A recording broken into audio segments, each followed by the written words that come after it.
How's everybody doing? You guys are just a little more energy. How's everybody doing? Because is it every day we get a Hall of Famer next to us or no? Is that okay? Can you guys give it up for Eric Dickerson or not? It is appropriate, Vice President of the Rams. Sit with me for a moment, shall you? Sure. All right. So, Eric, how are you? I'm good. How are you, Cari? It's always good to see you. Good to see you. So we rushed our way right here. Yes. So I've been here. You know. I was a little. There you go. Don't get you a little bit late. But you guys, give us. You obviously know what we're talking about. Standing up for change, and just by way of background, I'd like to tell you about the man sitting next to me, and what I believe is someone who is living by example. It's tough when you're an athlete and you're famous and you're in a city like Los Angeles and you have so many people who want something from you, who want your attention, and then you have to have what I think are difficult moments where you have to say, this is what I stand for, this is what I am about. And just in the time that I've been able to know him as an anchor at SportsCenter, I knew of him, but when I started working at ESPN, I would have these opportunities where I would get chances to interview him. When I was on First Take with Skip and Stephen A. back in the day, and we giggle. He was very honest about who he was and what he represented and what he didn't like, and that takes a lot of courage to do that. So in that same vein, we'll try to have that type of conversation today. So we hope you all appreciate it. So Eric, tell everyone about this new role that you have with the Rams. Vice President of Business Affairs. Anything that they want to do in the city, working with the Rams, I'm the kind of guy you come to for that. The voice of the Rams in that aspect. It was a rocky road at first, so let's go back to that part of it. When the Rams came back to LA, first of all, I played for the Rams for only 4 years. People think I played for 10, 11 years. I only played that 4 years before I got traded. But I've always been a Ram at heart. Always will be a Ram.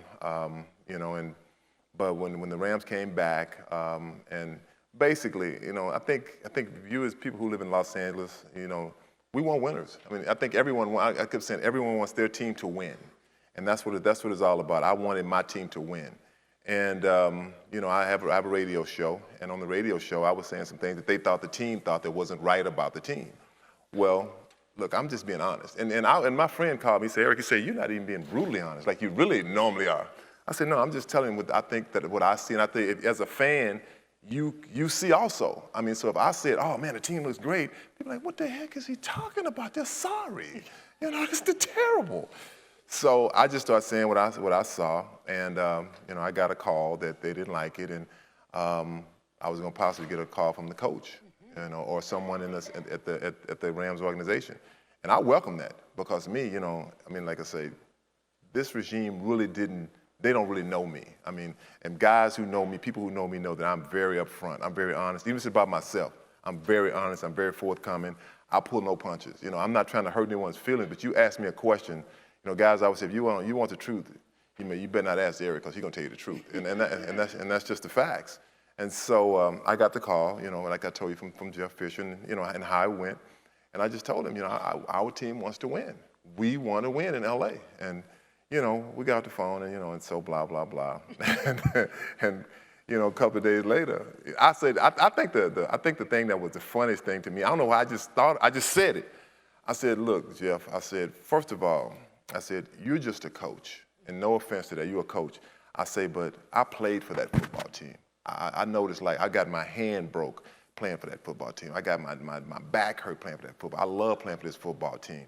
I said that I'm going to always be Eric Dickerson of the Los Angeles Rams. I said, you go anywhere and be a coach anywhere. You be like, go back to the Bears or wherever. I said, that's it. I said, but I'll always have that. And I said, and I'm a Hall of Famer too. And so, blah, blah, blah, and that just went on. And finally, after we finished the conversation, he said, okay, Eric, thanks. And I said, thank you. And the rest was history. He got fired a couple of weeks later. So wait, let me get this right. How does this work? You criticize a team, he gets fired, and you get a job. I get a job. but we're winning now. We're 6-0.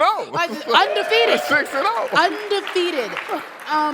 Well, the thing is, Eric, is that you are very honest about what you feel. I think there are a lot of things that are happening in football that people want to talk about, and even not necessarily on the pro level, but just on the beginning level, Pop Warner level, if you will, about how the game has changed, and not necessarily for the better in some people's opinions, but safety is a huge issue. Where do you stand, or tell me your opinion on CTE and how you feel about how football has changed since you started? I'll say to you as fans, if you're a fan of football, you might not be a fan of football. You may not even know anything about football. CTE is real. Concussions are real. Guys, we talk about it all the time. We just had a conversation, me and some guys a couple of days ago, about, man, how you feeling? Are you having some memory issues? I said, yes, I am. I think all of us go through it. I think the scary part is that you know it's going to happen. You just don't know when. You know, when it's going to get to that cage, when it's going to be really bad. When you don't recognize. You know what's going to happen. You know you're not going to remember You're not going to be that guy anymore. You know it's going to happen. It happens pretty much to all of us. It's about an 80% chance this happens to all players that played. And you dread the moment, but you know it's gonna. It's like pretty much like death. You know, life and death that's a part of life. Death is a part of life, and you hope it doesn't, but it's going to catch up to all of us because the position that I played, a running back, taking a lot of hits all the time, and I see it. I mean, I won't forget one time I was looking for my glasses everywhere, and I was so frustrated. And all of a sudden, I'm standing in front of the mirror, and I got them on, and I'm like, damn, I got them on my face. You know, that happens to me often. Yeah, I doubt it. But you know, it's other things that happen that you know that you just feel like it's gonna happen. But anyway, I feel like that. I'll give you an example. I have a 6-year-old son, my little boy, and people ask me all the time, you know, when should you let your child? Would you let your son play football? Do I want my son to play football? Do I want him to play? No, I don't want him to play because I know what it's like. I know what it's like out there. If he wants to play, I will talk to him about playing and tell him how dangerous it is. But I would never let him play until he's at least in the 7th and 8th grade, like when I played football. We didn't have Pop Warner. I'm from a small town, so you started playing football in the 7th grade. I would let him play then, but I want to explain to him what is the ramifications of playing a sport like football. If he wants to play, no problem. I want him to play it hard. I want him to be the best he can possibly be. But I just feel like that the NFL is starting to do a better job of protecting the players because the players have to be protected. I mean, when we played, it was times that I will never forget. We played an NFC Championship game and I got hit, and I knew I was hit. I was hit hard, and I go to the sidelines and I'm sitting there, and they came over. They said, "Okay, Eric, you okay?" I said, "I'm all right." They said, "Okay, where are you?" I said, "I'm in Chicago." "Who are you playing?" I said, "We're playing the Chicago Bears." "And what's your name?" "Eric Dickerson." He said, "Do you know the date?" I said, "I have no idea what the date is." He said, "What date are you born?" I said, "I have no idea when I was born." I don't know how I remember that. And he said, "Okay, he's okay, got a ding."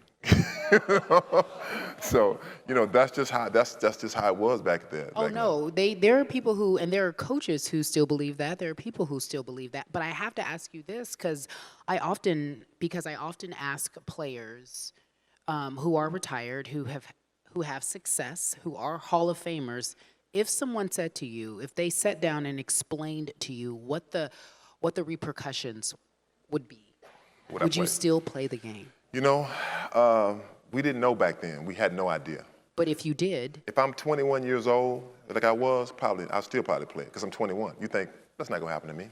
You know, that's like saying, if I get you this car, you better not go fast. And like, I'm going to get you for a ride. You better not go fast. Okay, I'm going to go fast. As soon as I leave your set, I'm going fast.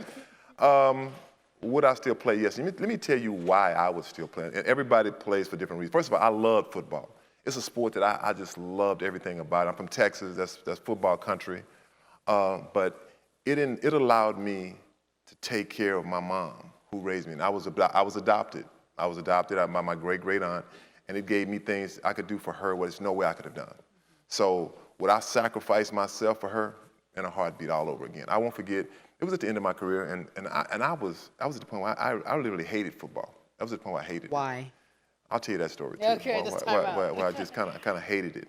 And she said first, she always hated it. She said, "I hate that sport. That sport is too rough. It's gonna cause you problems later." And I said, "Mom," I know. She said, "If you playing for me," she said, "just stop playing." She said, "Stop playing." But I want to play a few more years for her, you know.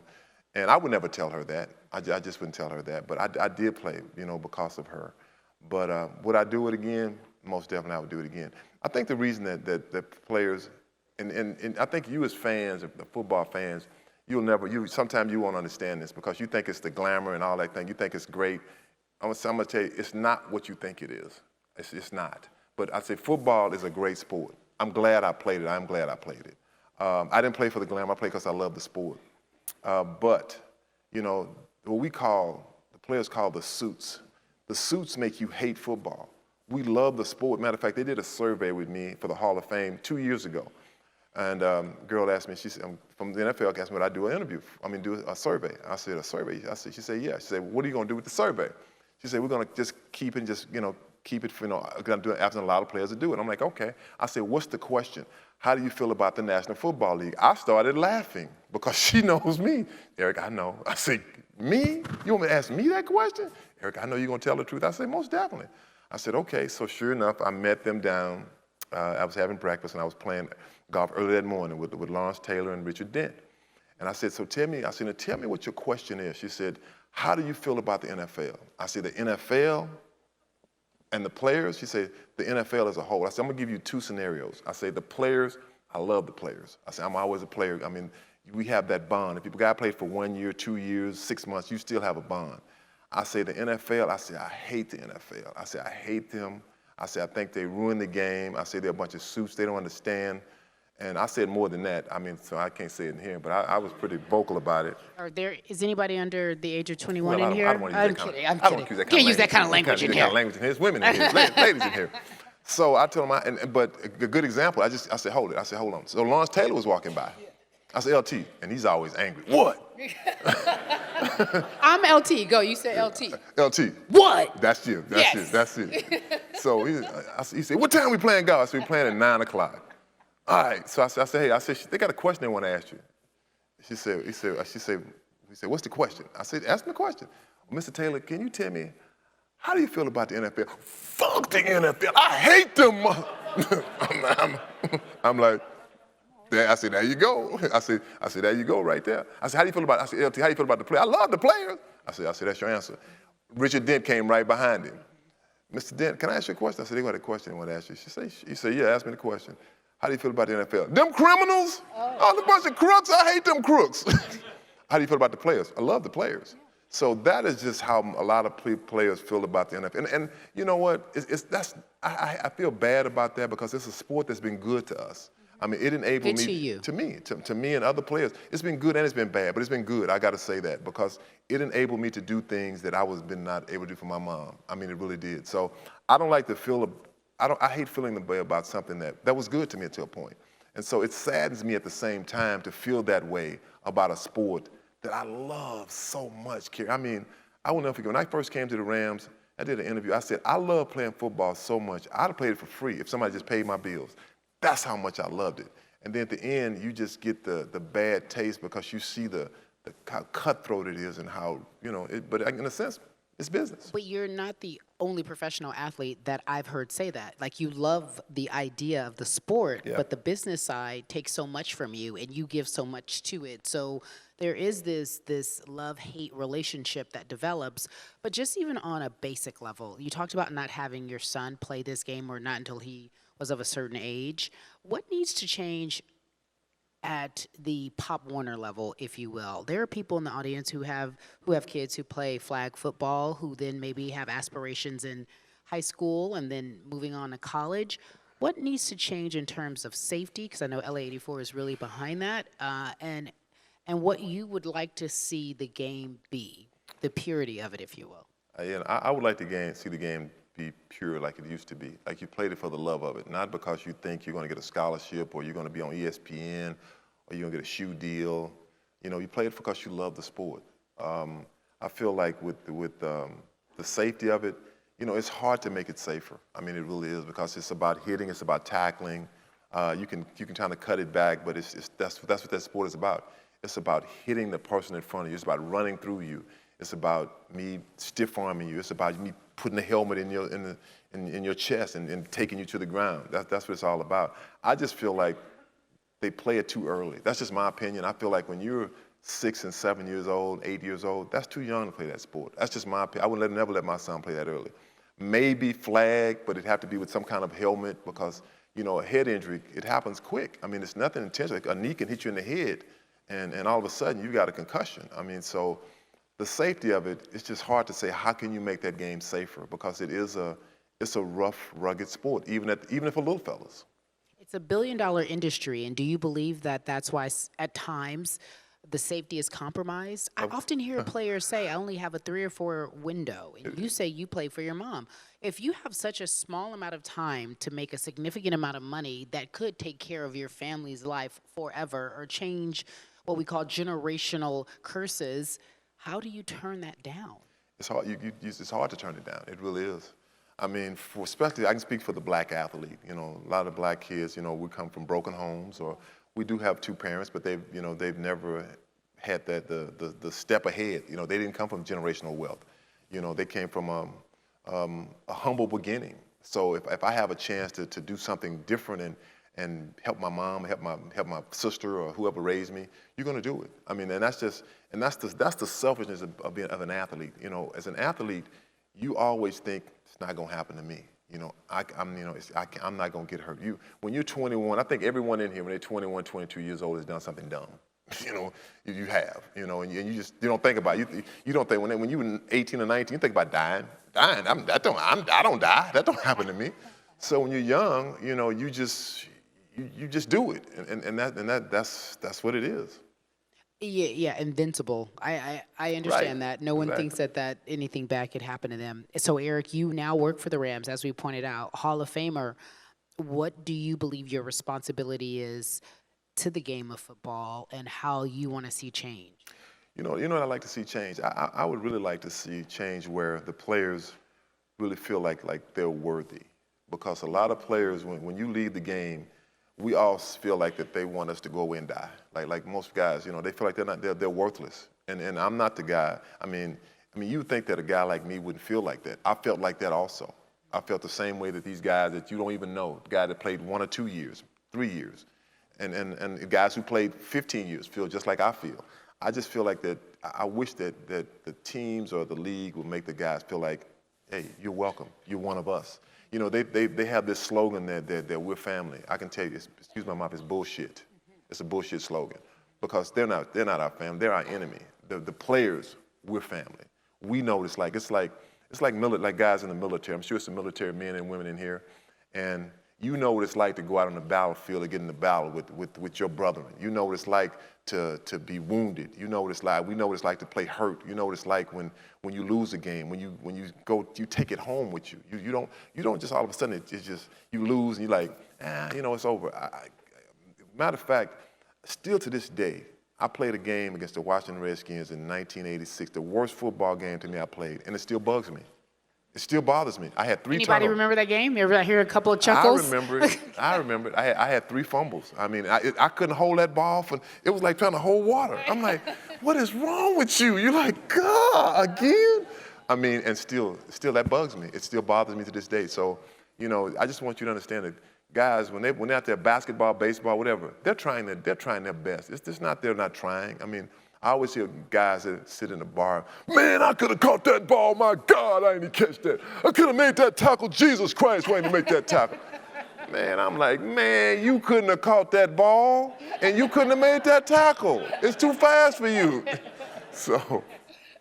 But Eric, the reality is that I don't want everyone to walk away feeling like that you. Yes, it's clear how you feel about the NFL, but you work for a team, so you are in the position to be the change you want to see. I do want to see it. First of all, let's make it clear. I still love the National Football. I love the Rams. I do. I love my football team, the team that I'm affiliated with. I love playing for that football team. And even when the Rams went to St. Louis, I still look at myself as a Los Angeles Ram, always. So it's not about you. It's the questions you ask. I'm giving you my answer. I'm not bitter. I'm not one of these guys that's bitter or nothing like that. Not at all. Do I want to see change? It's the way you talk to guys. I try to explain to guys, look, man, you have to take care of yourself outside of football. You have to take care of your money. If you're having a chance to make money, man, don't let these so-called, my buddy Pookie over here, he got a guy that has a guy that knows, he knows the stock market. Man, that's how you get caught up. Let me tell you, don't invest with Pookie. Don't invest with Pookie. Hey, guys, take that with you. Write that down. I'm sure some of y'all got a Pookie in here.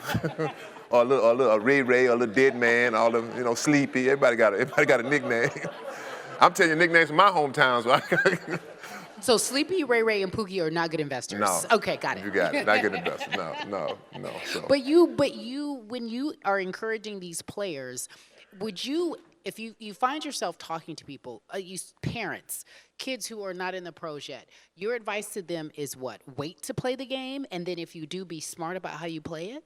And what is being smart? Well, I'll say this much here. The first thing I tell these young kids is, because all of them think they're going to play pro. That's the funniest thing. I was in Seattle 2 years ago, and I was at a summit, and it was all these, what they call them, D1 players. They call them blue chips, like 30 of them. And they wanted me to say something to them. I'm like, okay. And I just knew what I was going to say. I said, so let me ask you a question, guys. How many of y'all think y'all going to play pro football? All of them raised their hand. I said, so all y'all think y'all going to play? Yeah, I said, hell, ain't none of y'all going to play. I said, I'm just going to be honest with you. I mean, out of 30 guys in this room, if you're lucky if 3 of them make it. And that's a small number. I mean, maybe 2, maybe none. My thing is that you have to be realistic. I mean, look, your goal is possibly to make it to the National Football League, but also have a backup plan. Look, I didn't plan on playing professional football. I got to say, professional football chose me. God gave me this talent. I mean, I didn't know what I was going to do, Cari. I'm serious. I went to school, and I worked in the mailroom, in the off season, I keep saying off season, but, in the summertime, and I went to work at Tracy Lock Advertisement. But, I was. Wait, are you giving me some breaking news? Eric Dickerson was going to be in advertising? I could have been an advertiser. Okay. But I'm not. I didn't know that. Yeah. So, I was fortunate. I was blessed that God gave me a talent. Really, He gave me a talent to play a sport like football. I love playing it. I played it as hard as I could every play. And I didn't leave anything on the field. And I tell all guys, when you play, I say, play it like it's your last play. Because one day it will be your last play. I think that it is America's national. It is obviously, and some people may disagree. It is no longer baseball. America's favorite pastime is now football. It is $1 billion industry. Trillion with a T. Yeah. And people love it. And we have our teams and we support the Rams. And I see that you're in a position in which you work for a team in which you love, but you understand the dichotomy of what it is and the business side of it and obviously the passion side of it. And I also know that there are those who think like you do, who want to see the change. Do you see 10 years from now, we fast forward, 10 years from now, where do you see football? I see it pretty much where it is now. I mean, I think things will change a little bit, but it's only so much you can do, really. I mean, I met a lady here today that works for the Rams. She says she's a psychiatrist for the Rams. I'm like, wow, I wish we'd have had that kind of stuff. Because you didn't have that. We didn't have that. We need, her name is Cari, like my dog, like you, Cari. And I'm saying we needed that kind of thing because you think football is only all physical, but it's really not. It's so much mental that goes into playing a sport like football. But where do I see it? I see it getting bigger and bigger. I mean, outside of the United States, Asia, Mexico City. We're playing in Mexico City. We're playing the Kansas City Chiefs there again on, I think, November 19th. So I just see this sport getting bigger and bigger and bigger. And, just hopefully some kind of way they can make it as safe as they possibly can. It's nothing going to be, it's like driving a car. If you get into a wreck, you're going to get hurt. But you're going to keep driving the car. It's like football. They're going to always have football players. Great visual, right? Great. Okay, I know we're running out of time. I'm going to ask this one last question, which I just picked up on. The mental aspect of playing football, would you argue, is the most important outside of physicality? Oh, for sure. Mentally. You got to understand is that you've already have the physical. The physical part is there. The body's there, the jumping, the running, the catching. But you have to be mentally ready because that game is so physical. It is so fast. And you watch it on television, it does it no justice till you actually get out there in the game and see what it's like. And being hurt, playing against guys that sometimes dominate you. In the second half, you may dominate them. So it's so much physicality mentally. I mean, because guys talk. They talk to you. Talk to you. Punk, you ain't gonna do this. They don't ask you how you doing? They ask you how you doing, all right. But no, the mental part, it's more mental really than it is physical. So, and that's a great question. It really is a great question, Cari. Yeah, no. I say that because when you mentioned the therapist and how you wish you had one, would that have changed how you approach the game? It could have. How would that have helped you? It could have helped me with the way I approach the game because sometimes you have to let things go. And as a players, we have tendency to hold on to it, you know, and hold on to it. Like something happened a week ago, or somebody made you mad. You just tendency to hold, and you have to just, hey, when you get older, like, you know, I'm old now, so I let it go. It slide off my back. Back then, I'd hold on to it for a while, like, and I think that's something that I think we all, as young players and young men, we needed that. So much to talk about. I hope you all were able to walk away with some nuggets here from the great Eric Dickerson. I appreciate you being Always good as seeing you, Karen. honest as you are. You know, I appreciate a candid interview. You know, I know. I like that. Eric Dickerson, still an agent of change, this time just off the field. We appreciate you. Thank you guys so much. Thank you.